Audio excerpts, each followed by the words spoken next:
You have to remember that a job interview is a two-way street. You should be interviewing them as much as they're interviewing you. And if you're not sure what to ask the job interviewer, don't worry. In this video, I'm going to share 15 of my favorite questions that you can ask.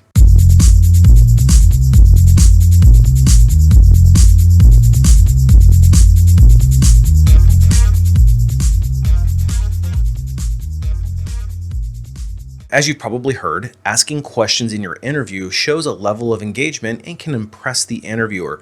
But more importantly, I'm also trying to assess the company to make sure it's the right cultural fit for me, because after all, just like they're assessing me for the job, I should be assessing them just as much, because one bad job can derail your career. And we certainly don't want that to happen. Furthermore, I'm using these interview questions as an opportunity to establish some strategy in my interview. What the interviewer tells me, I can use throughout the rest of my interview process to position myself to be the best possible fit. Keeping in mind that I don't ask all 15 of these, I might pick 2 or 3 that I think are relevant and then mix them up from interview to interview. These are just suggestions. You can wordsmith these any way you see fit to make them work best for you. But before we get into that, if you're interested in learning how to approach your job search with a higher degree of authority and conviction, make sure you sign up for my free weekly newsletter, because in it I share concise, actionable tips on how to approach your job search, interviewing, resume writing, LinkedIn networking, and all kinds of career-related tips. Keep in mind, it's absolutely free, and I hope to see you there. These first few questions are designed to be strategy-based, and you're using them to try to learn about the challenges in the department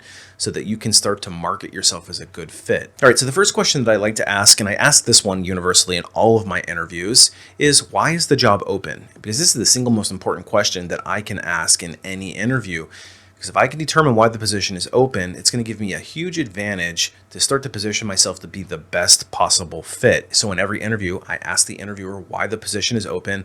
I listen very intently and then try to incorporate some of what they say into my interview answers. Or another alternative might be asking, why is this job important to you? And keeping in mind that different people are going to have different perspectives on that position. So the hiring manager may have their own unique perspective on why the position is important, but furthermore, people deeper into the interview process will also have other reasons why the position is important to them. And you can take this line of questioning a step further and ask them how this role contributes to the success of the department. Because if they elaborate on how this role integrates into the rest of the group, you'll start to get some perspective as to why the position was open to begin with and how they envision it fitting into the broader context of the business. And all the information that you learn there will help you assess whether or not you're well equipped to help the department contribute to that success. Because we don't want to find ourselves landing in a job where the likelihood of us being successful is pretty slim because they're expecting something. And the next question I normally direct at the hiring manager and ask, what's one thing that this department does particularly well? Because what you're listening for is the strength of the department something that's going to align with your strengths? And furthermore,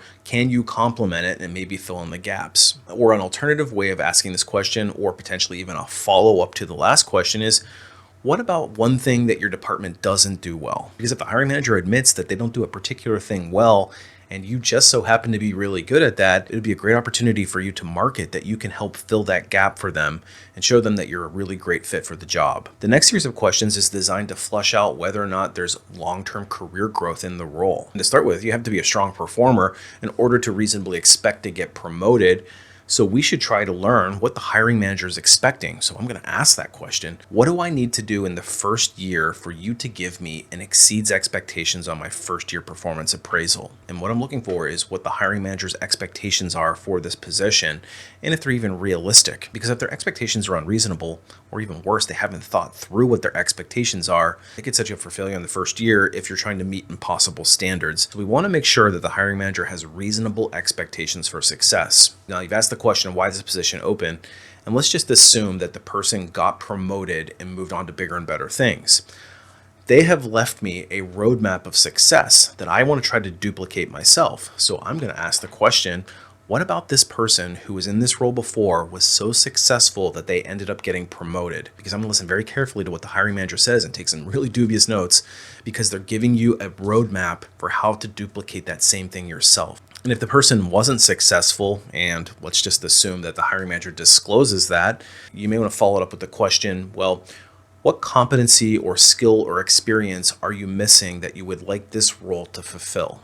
So, in other words, you're not directly throwing that person under the bus, but you are trying to learn a little bit about what the hiring manager's expectation is so that you don't make the same mistakes. Furthermore, you want to make sure that you're equipped to do a better job than the person who wasn't successful before you. Keeping along the same line of questioning, I want to know what the long term career prospects are for this role because most of us don't want to go into a dead end job. So, I'm going to ask, what do you see as potential long term growth opportunities here? Now, I want to be careful not to come across as not being interested in the role that I'm interviewing for, so I'm going to put the context of in the future. But hopefully, the hiring manager can highlight some career opportunities that you may be able to grow into with this role.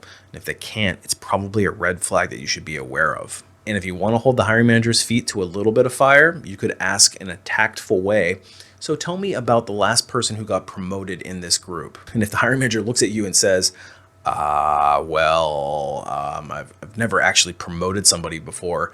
Again, that could be a red flag, especially if the hiring manager has sat in the role for a long period of time. We want to see hiring managers who develop their people and a culture of promoting from within, because let's face it, you don't want to be stuck in this role for too terribly long if you value upward career mobility. Next up, we want to try to determine the company's prospects, so I might ask a few questions around that. The first one being, what's an issue or a concern that keeps you up late at night? So in other words, you want to try to figure out what the pain points are of the hiring manager, and if they seem to be systematic, in other words, their systems are not set up properly, the company doesn't seem to be supporting the group to be successful, you have to listen very carefully and read between the lines. You don't want to join an organization that doesn't provide the right tools and the right systems for you to be successful too. I may also ask this of the senior leadership team just to see if they're looped in on the strategy of the organization. Now keep in mind, a company's probably not going to disclose trade secrets or something that they're working on that's confidential. But I still may ask the question just to see what happens of, I notice that your competitor has this new product or this new division or this new development. What's your company's strategy to address that in the marketplace? And ideally what you want to hear is that they're taking their competitors seriously, they're aware of what's going on in the market, and they're continuing to invest in the business. Because a lot of times low quality employers won't reinvest money into the business and give the people the proper tools that they need to be successful, and they fall further and further behind. And of course, in an unstable economy, you want to position yourself to be working with one of the leaders in the industry, or at least one that is taking it seriously. And the next question that I do tend to ask frequently, because I really think that's very insightful, is if there was one thing about this company that you could change, what would it be? And then listen very carefully to what they say. If it's, again, systematic, they don't provide enough resources for the company, that could be a red flag. If it's that they don't have a culture of quickly pivoting in the marketplace, that could be a red flag. You want to listen to the pain points that the various people in the company have and see if there's any common denominator between all the different interviewers that you talk to. Again, we're trying to put together the pieces of the puzzle. We're trying to assess the company to see if the culture is going to be a healthy one. And these subtle questions that you ask can help you determine that. Next up, we need to make sure that we assess the hiring manager to make sure that they're going to be a good boss to work for. The first question that I ask is a tenure related question of how long have you worked here? If they've been there for a long period of time, then I would ask them a follow-up of, well, what about this company has kept you around so long? And listen very carefully to what they say.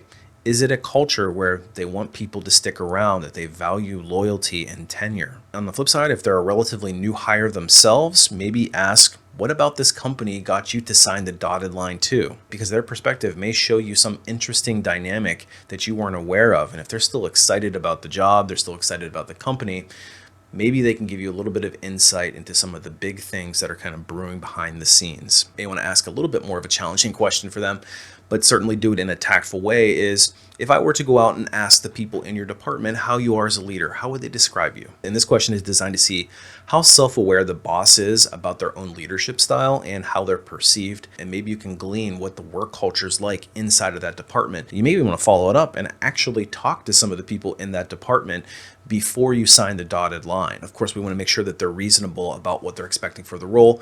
We've talked a little bit about performance earlier in this video, but I may follow it up with an additional question about what metrics or measurements will I be assessed against in this role? And then what I'm listening for is, are they being realistic? And in your role, you should be very familiar with the certain key measurements that everybody's measured against. If your boss is coming up with something that seems like it's a bit of a stretch, maybe you can ask for clarification about what they're doing so much more effectively than the rest of the market. And another fun question that I recommend that everybody get in the habit of asking every interviewer is, What about my resume stood out to you? Because it'll give you a lot of context for what about your resume is standing out to those hiring managers so that you can continue to leverage the right things to get even more interviews. You may not get direct feedback about why you weren't selected for a role, but at least you can get an understanding of why you were selected for the interview, and that's worth a lot too. And just as a little added asterisk as a possible additional question that I may ask in the interview, and this is all dependent upon you doing your company research and discovering that they had recent layoffs or they've laid off more than once in the last few years, I would very strongly recommend that you ask them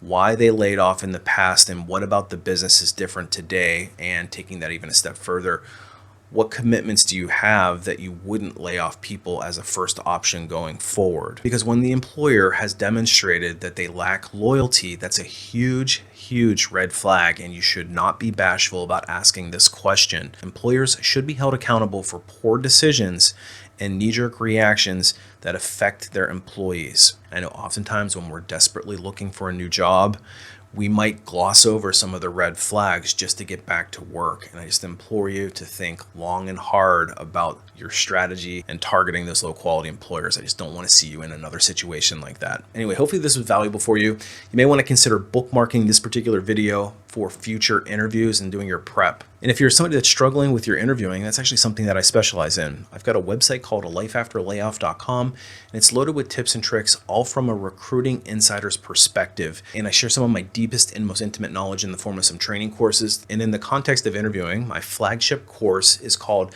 the Ultimate Job Seeker Bootcamp. And we cover everything from job search all the way through each step of the interview process, and then ultimately get you to the job offer, and then we help you negotiate it so that you don't leave a dime on the table.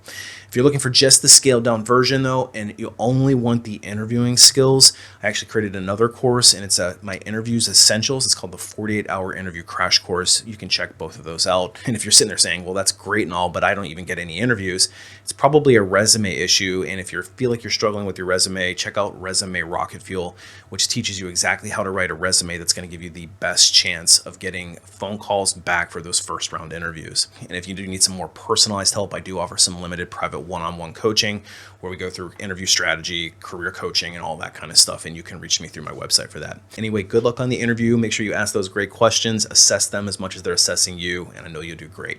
Appreciate you watching. We'll see you on the next one.